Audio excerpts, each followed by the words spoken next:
Hi guys, so if you follow my channel, I'm sure you're probably aware I'm a big fan of Konami's Silent Hill series. But you may not know I'm also similarly invested in the 2010 cult classic game from the wonderful mind of Swery65. That's right, I'm talking about Deadly Premonition.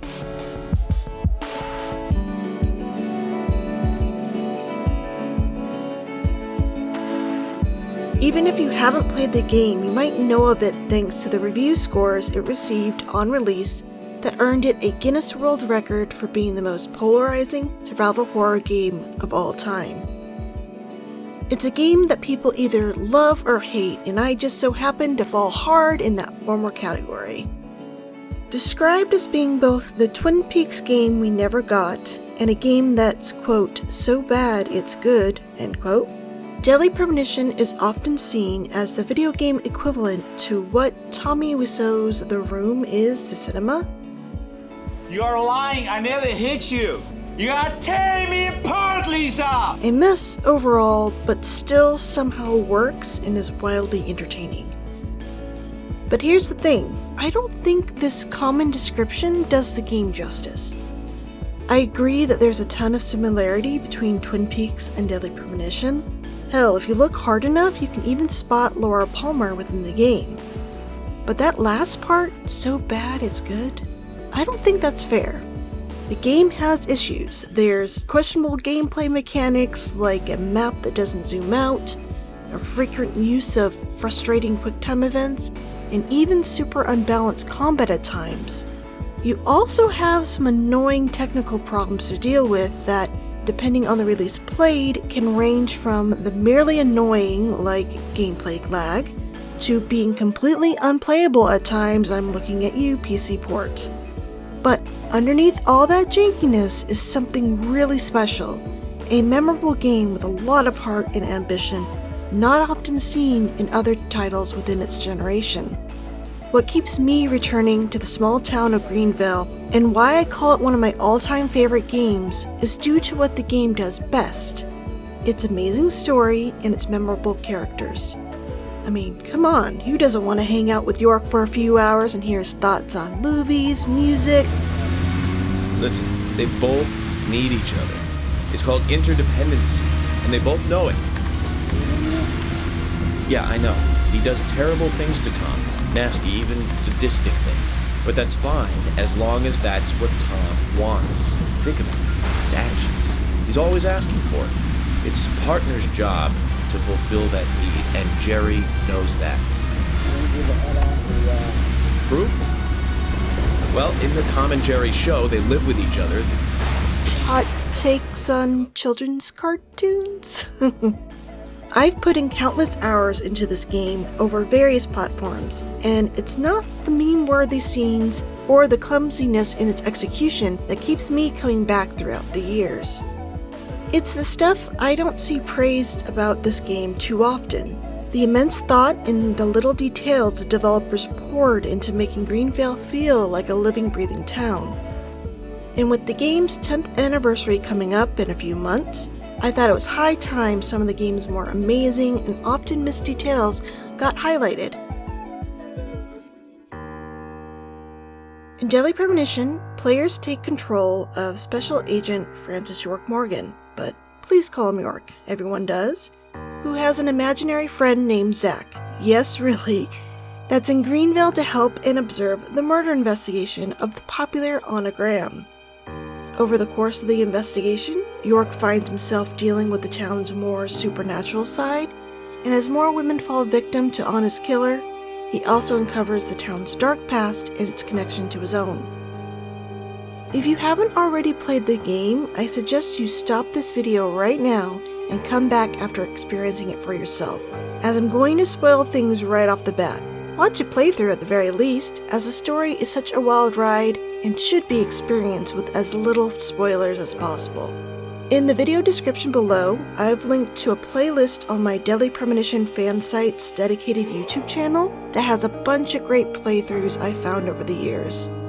I of course suggest checking out my own in-depth series on the game, but if a super deep dive isn't your thing, and you just want to see how this story unfolds, I also highly recommend Super Great Friends' amazing Let's Play and the excellent and hilarious endurance runs by the folks at Giant Bomb as well. Okay, now that I don't have to worry about spoiling things, let's get started. One of the things I really love about Deadly Premonition is how players are rewarded with more insight into the characters and plot if they take the time to actually investigate the game via some of its more interesting gameplay mechanics.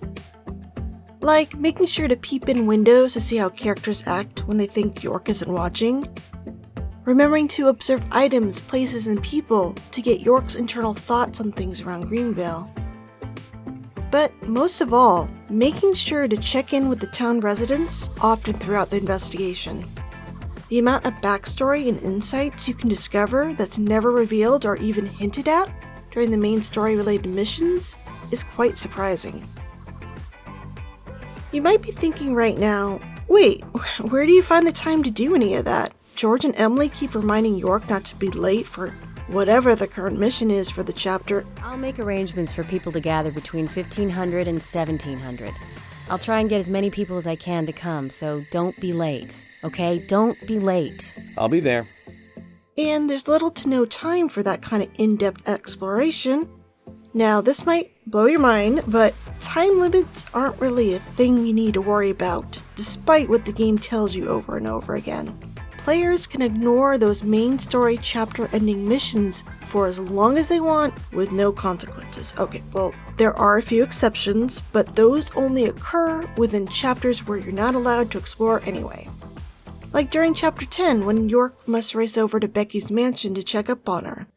If players fail to reach the mansion within the time limit given, it will result in an immediate investigation fail where the Raincoat Killer pops up out of nowhere and kills York right there on the road.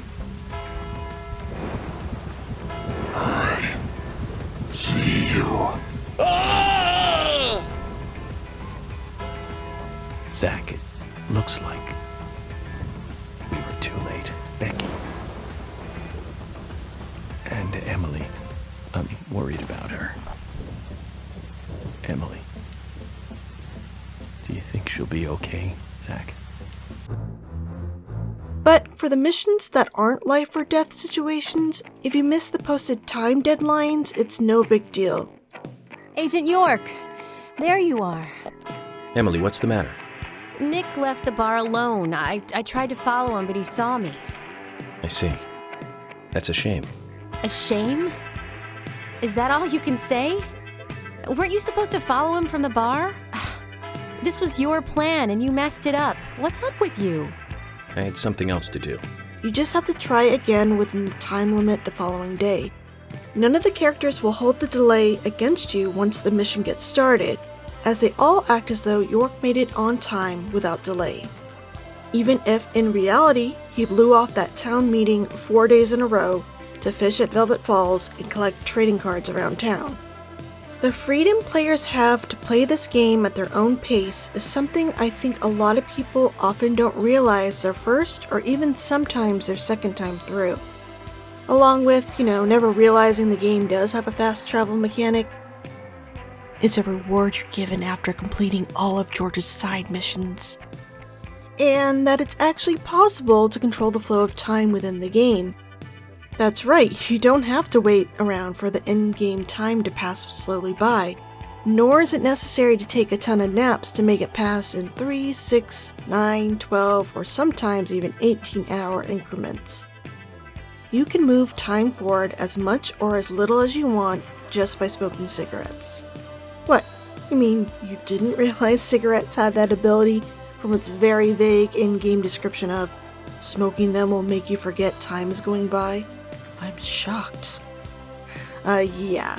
Unfortunately, many of Deadly Premonition's more useful mechanics is something left up to players to discover on their own, and often results in most just going through the entire game without realizing items were available to make their stay in Greenvale a little less tedious. But I'm getting a little sidetracked here. I am here to talk about what this game does well, after all.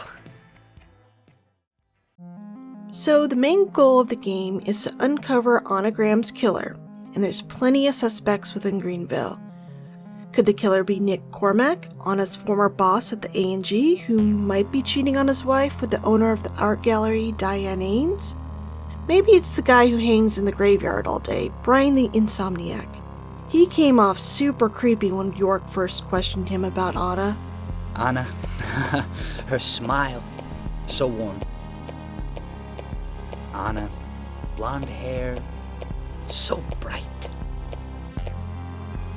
Or maybe, just maybe, it's the sheriff of Greenvale, George Woodman, who just so happened to kill 2 additional victims of Anna's murder on accident just before they could point the finger at their attacker. It's him. It's George.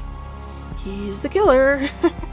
Even his license plate gives him away, which reads either he's the one or I am the one, depending on which version of the game you play. Replaying Deadly Premonition once you know who the killers are is a must in my opinion, because when you know the answer to the overall mystery, it allows you to really see how well the game's amazing cast of characters is utilized throughout the investigation. Throughout the game, all the NPCs will move around town and complete a variety of activities over a 24-hour schedule that not only varies between chapters, but is also completely independent from any player interaction. An insane amount of thought was put into each of the characters' movements throughout the game, and by closely observing where a character goes or does throughout the game will often reveal insights never seen during story-related missions, and even highlight suspicious behaviors way before any of the game's big reveals. Take George Woodman, for example. Throughout the game, he has his persona of an upstanding, rule-abiding guy who's working hard to keep the peace and protect the town. It's not until the end of the game that we learn George is actually a power-hungry sexual predator who used and killed others to get what he wanted. It's quite the 180, am I right? But did you know that the game hints at some of George's extracurricular activities and relationships throughout the investigation? I tell ya, I was shocked when I happened to stumble upon George and his assistant Thomas McLean entering through the locked door that leads into the S&M Club beneath the Galaxy of Terror during one of my own replays. They only stand at the top of the stairs that leads down to the playroom, according to the in-game map, but given what's revealed about the relationship during the endgame, it was so much better back then. We had so much fun. When I first saw her, I realized I was such a fool. A fool for being satisfied by the petty girls from this countryside town. Emily? That was before you came. It's clear what the game is trying to imply with them even going back there. The two will stay hidden for several in-game hours, and if players speak with Carol, Thomas's sister, who's standing by the bar during this time, York will even inquire about Thomas's absence, which Carol lies about, of course. Depending on the weather condition at the time, the situation can also be reversed, with Carol joining George downstairs instead, with Thomas left at the bar to fend off York's curiosity.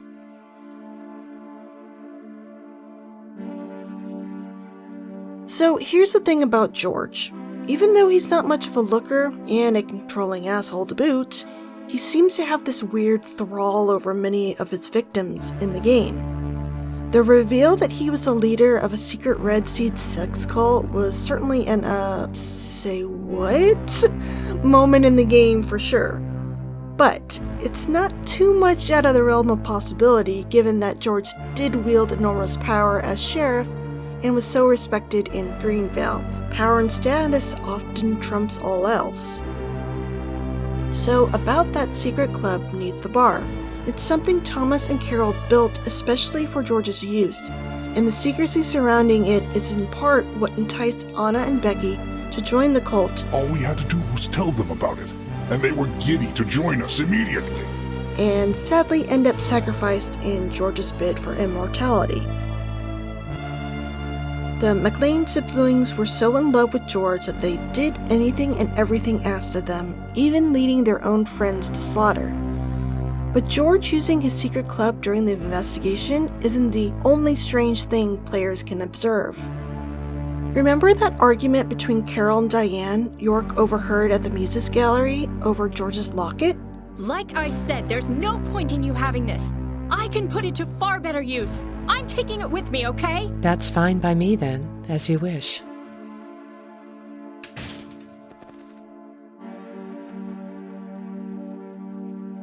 Diane explains later that Carol's hostility was a result of sleeping with someone Carol liked. Is there any reason for that? Perhaps because someone she liked ended up with me in my bed? That would explain it, yes. If I may be so bold, who was the lucky man? The person wasn't named at the time, but we know that Carol was head over heels in love with George for some reason by the end of the game. But me and Carol, we love not him, but a different person. My lovely G. But did you know that Diane's sexual relationship with George isn't just some backstory, but that their friends with benefits relationship can be seen occurring during the actual investigation? George, what about you? Are you into art? Actually, yes. I like going to the gallery. It's very relaxing there. Really, George? I never knew that about you for all this time. Emily, please.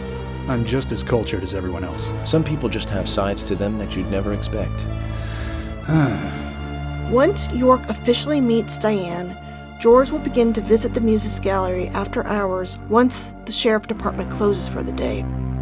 If players use the peeping mechanic to look through the gallery's office windows, they can see George visibly chatting with Diane before heading with her into her back bedroom and stay there for several in-game hours. Given Diane's earlier admission to York, Oh, I sleep with anyone I wish. Anyone I prefer to sleep with. I guess she had her eye on one of them, but I don't know who it was exactly. it's not hard to guess what those two are up to behind closed doors. So, if hints to the various sexual relationships George has are hidden during the game, what about his disturbing obsession with Emily? Well, you never catch George standing outside her house at odd hours taking more pictures for his stalker shrine or anything, but the developers still left some small hints to indicate George's feelings towards her. It looks like George really had a thing for Emily. Take, for example, the cutscene where York first meets George and Emily on the bridge into town. During the introductions, George will place himself physically between Emily and York, which I admit probably only appears sinister in hindsight knowing the obsession he harbors for her. But did you know that George's weird controlling behavior towards Emily is later confirmed by a third party within the game? During the epilogue chapter, Richard confesses during an optional conversation that even though Emily often drank at Swery 65, he made sure never to put any alcohol in her drinks. Why? Because George told him it would affect her work. Talk about red flag behavior right there. Apparently, George can drink nightly at the Galaxy of Terror, but heaven forbid Emily try to do the same on her off hours at Swery 65. What kind of controlling bullshit is that? She's a grown-ass woman, George. Back the fuck up, Buttercup. You don't own her. I still can't believe Richard would even agree to do something like that. I think it's really impressive how the game thought to hint at George's true behavior and relationships within his day-to-day activities throughout the investigation. And he's not the only one in which it's possible to see cracks in their public persona way before the big endgame reveals. Carol McLean is unhelpful and hostile whenever York attempts to talk with her, and often gives an impression that she's not too bothered by the death of her friends. Once her romantic ties with George is revealed, her behavior towards York isn't that surprising in hindsight. But what I find really interesting is how the game hid Carol's more vulnerable side unless the players took the time to investigate her for themselves. Did you know it's actually possible to see Carol mourn the loss of her friends during the game? One such time is after York discovers she's the ghost in the forest the Ingram twins saw who just so happened to drop a selfie photograph with Anna down in the secret club room.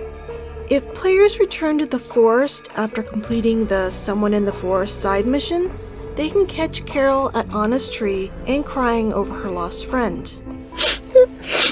This may be expected given that she is standing where her friend's body was found, but she also cries nightly in her dressing room while getting ready before the Galaxy of Terror opens for the night.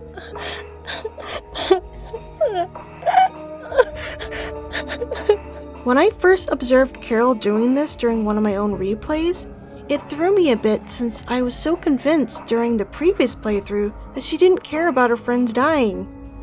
After witnessing her crying alone away from prying eyes, really made me rethink my initial impressions on Carol's character. The most shocking display from Carol happens after Becky's death, while she's doing a number of activities within her apartment. She'll smoke like a chimney, play the piano, and even dance a bit, but it quickly becomes apparent that there's something wrong with her. At one point, she'll curl up on the couch and bite on her thumbnail as if she's worrying about something, and while playing the piano or dancing, she'll suddenly stop and slam her hands down hard in frustration, like something's weighing on her mind and breaking her concentration. Observing Carol's paranoia and frustration made me realize that she wasn't as unfeeling or callous as she first appeared to be. It's possible she was remorseful about throwing her two friends into George's path, and might have been scared for her safety as well. Maybe she didn't think George would actually go through with the murders, and after Becky's death, she began to suspect she was in some danger as well. It's amazing how observing such small moments while replaying the game made me rethink Carol's entire character and her relationship with George. I think the developers hiding Carol's true vulnerability is such a neat reward to players who spend the time to check in with the cast and use the game's peeping mechanic throughout the story. It's surprising to find that in a game with such a small staff and budget that this much thought was put into the actions of the NPCs, especially when other games with bigger teams and budgets barely do more than give each a few lines or actions to be repeated throughout the entire game. I get the feeling that the peeping mechanic wasn't something a lot of players utilized while they played, and it's such a shame since there's so many neat scenes to view. At certain hours and weather conditions, many of the residents are off limits for optional conversations, but instead of just standing around doing nothing while not interacting with York, they will still do a variety of activities within their homes or even around town. Via the game's peeping mechanic, you can see many of the characters get ready for their workday, practice a hobby, exercise, visit with friends, or even have a nice family dinner. Even these activities can change between chapters as well. For example, once Kaysen arrives, Lily will stop picking up the twins from the forest park in the evening, since Kaysen will take them home just before dinner. Speaking of dinner, it's also pretty cool that the types of food a character eats and drinks will even change depending on the type of day. I like how Minnie will drink coffee or juice in the morning and then switch to beer in the evening. I think the amount of variations to the cutscenes when a player starts or fails to make the time limit for a main mission involving George and Emily is pretty impressive. All these interactions are fully voice acted, and their substance will change depending on whether you arrive on time, with, or after ditching them, and will even differ depending on your interaction with the mission marker once the time limit has expired. You will see a different conversation depending on whether you drove into the mission marker late with George and Emily in the car, arrived alone, or just kept both in the car for about a half an hour after the time limit for starting a mission expired. But those aren't the only cutscene variations you can see during the game. Did you also realize that even the side mission related cutscenes will differ depending on whether it's York or Zack starting or completing a mission? The differences is pretty cool, as Jeff Kramer speaks differently while voicing Zack. He often sounds softer and at times reacts a bit more childish too. I didn't expect her to get that angry. She must take her pot very seriously. I give up, Zach. I also forgot to ask what's in the pot, too. This is the last time. So go! Hurry! What'll you do if my pot goes cold? The last time. Finally. I'm just sad that York isn't here to see this. What'll you do if my pot goes cold? Did you hear that, Zach? This is the last time. The mystery of the pot shall soon be answered. The developers really thought of everything. As I mentioned earlier, the game leaves hints that Carol may have had some conflicting feelings about George killing her friends for the Raincoat Killer ritual. But what about her brother Thomas? Just like Carol, he was deeply in love with George and appeared to support him in his bid for immortality. I mean, he was the one who brought the Raincoat Killer ritual to George's attention in the first place, after all. He's the one who told me about the Raincoat Killer. About how to become divine, too. He didn't believe any of it, but when he told me, it all made sense. But unlike Carol, Thomas is shown throughout the game to be visibly upset over the deaths, constantly breaking down into tears and at times getting visibly sick. Just how much did Thomas really know about George's plans? Sure, he told George about the Raincoat Killer ritual, but did Thomas really know that George was responsible for killing off his sex club recruits and an occasional booty call? Well, what's cool is how the game hints at just how much sway George had over the McLean siblings, thanks to some interesting optional conversations with Thomas. The night before Becky's death, York can attempt to question Thomas further about the night of Anna's murder when he returns to work after a long break below the bar in the secret club with George. At the time, he claims he can't say anything about it at the moment, which isn't surprising given that George is present and drinking at the bar. But what's interesting is York's observation to Zach about Thomas's appearance and manners following the conversation. He describes that Thomas appears far away, like the lights are on but no one's home. It's a common behavior seen whenever York tries to have a conversation with Thomas after spending time in the secret room with George during the investigation. I always got the impression that Thomas could have been coming down from maybe a high after consuming red seeds in the playroom downstairs. Olivia described witnessing a similar behavior from Anna before her death on the days after it rained. Well, you see, the diner closes when it rains. Many shops do that around here, as you might have heard. Anyway, Anna always seemed unfocused the day after it rained, and came in late, too. It was almost as if she used up all her energy the day before. Come to think of it, that was really strange. When George revealed that when the red seeds were ingested by Anna and Becky down in the playroom, they had the effect of an aphrodisiac. It seems to me that Anna's behavior might have been leftover effects from fun times down in the club there the night before. Anna, especially, enjoyed the seeds. Day 2. The first time he used it on me, it was so amazing. So exhilarating. When players attempt to speak to Thomas again, he'll say something I thought was really strange and seems really sinister given it's the night before Becky's death. He'll say, "Oh, so sad," and then quickly tell York not to mind him. Was this just a reference to Anna's murder, given that York just brought up the night of her death earlier in the conversation? Or did George maybe inform Thomas while they were downstairs that Becky was going to die next? This is just my own theory, but given the timing of the conversation and the fact that it's not something repeated anywhere else within the game, has me thinking it's probably the latter. In fact, Thomas says something really odd again while sleeping in the sheriff department storage room right after Diane's death. He says, "It all went well, but I'm slightly sad," and then is startled upon seeing York standing there and quickly turns around to continue straightening things in the room. So what went well? What is Thomas talking about? Diane died just the night before, Is Thomas maybe referring to George successfully killing Diane while also making Nick look guilty for the murder at the same time? It's such an odd conversation. Speaking of which, I've focused a lot on the neat things players can learn just by observing and spying on the characters' movements and activities throughout the game, but I haven't touched much on the cool insights players can see via the many optional conversations available throughout the game.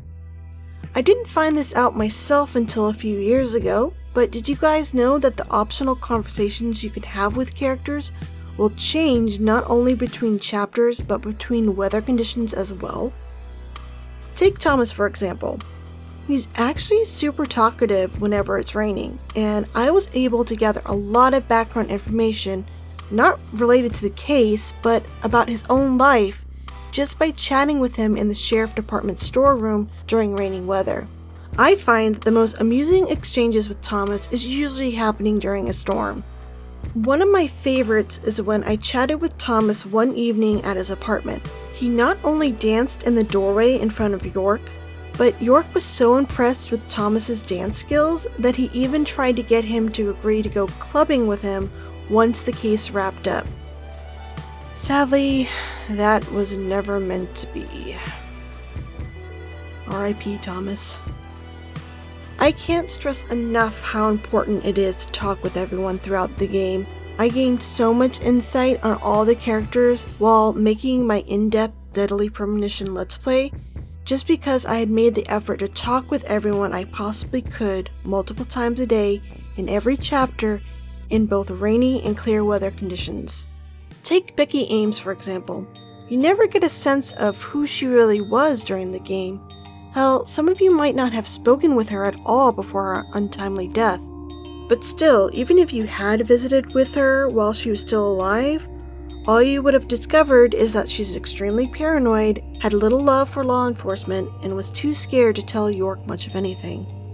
Given that it's revealed after her own death that she was present when Anna was murdered, I left her there. She was suffering so much, and I just ran away. I know he wanted to kill me too. Her paranoia isn't all that surprising. But if you make time to speak with those who were close to Becky, it's possible to learn more backstory on her and her family relationships. I know the first few times I played through Deadly Premonition, I just made the assumption that Becky's parents were dead, based solely on their absence and how wistful her sister Diane sounded while discussing her father during the Garden of the Art Gallery side mission. This was drawn by my father. He certainly wasn't a talented artist, but I was so happy when he gave me this painting. I used to love this painting so much. I wanted to hang it by the entrance of the gallery so everyone would see it. That way this painting would, in a sense, guard the gallery. But it was locked up in a small room. Not a nice way to treat the guardian.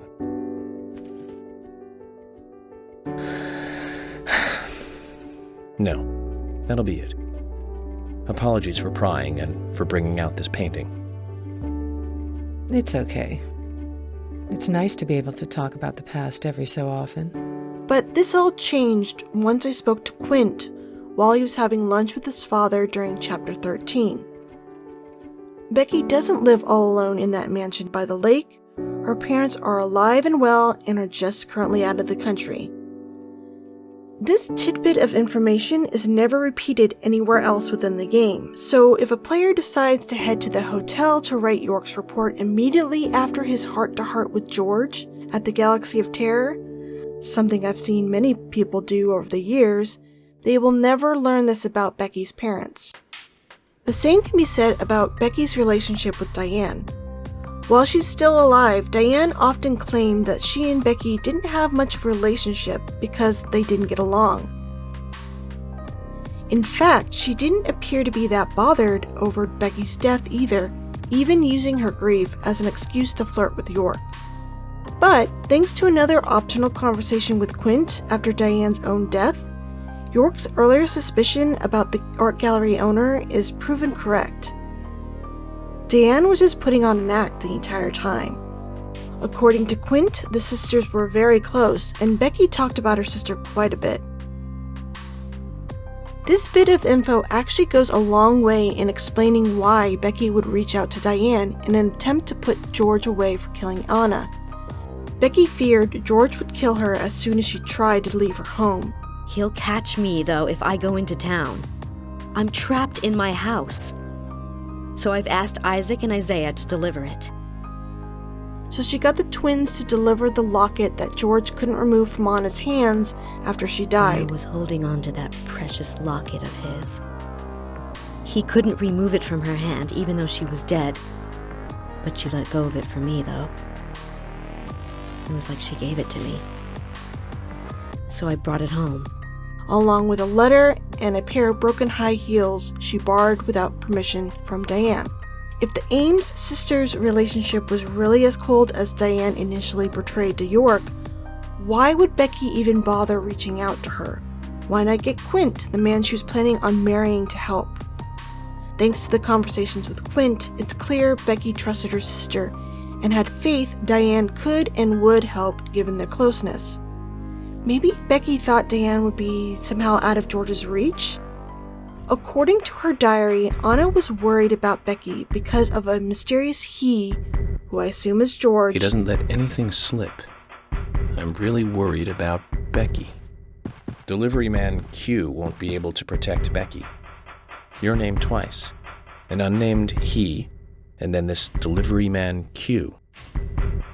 Once it's revealed that Quint is delivery man Q, we learn that he was given the materials to make the red seed powder to sell out of town from Becky. I'm just guessing, but she's been giving you the plants to make the red powder, hasn't she? Then you rode your bike out of town. You went on a trip, and you sold the powder somehow. You bought that ring with the money. That's why she gave me the ring. She wants to stop you from making any more trips. She doesn't want you to get involved anymore with this. Which has me wondering if this was something being done behind George's back. Maybe he found out and wasn't pleased, which is what made Anna worry. Quint was shown to be pretty hot-headed in the game, as he did make all those threats to go kill Nick as soon as he was arrested on suspicion of murder. I'm not letting this one go quietly. I'll do anything to help you catch the scumbag who did this. Thank you.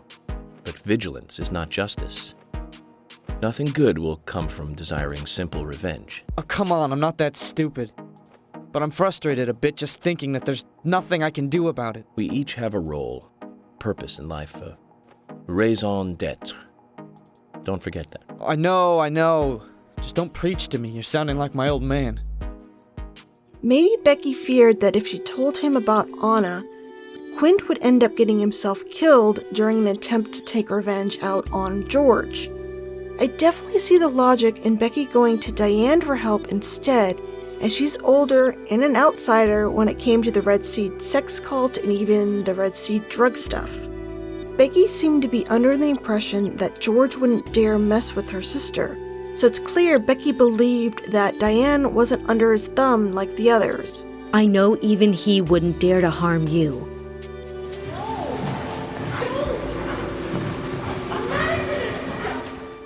Well, that's my guess at least. But there's still one thing left unanswered, and that is what kind of person Becky was before her best friend's murder. Was she as moody and pessimistic as she appeared to be during the investigation? Well, thanks to another optional conversation with Quint later in the game, it's revealed that it was just the opposite.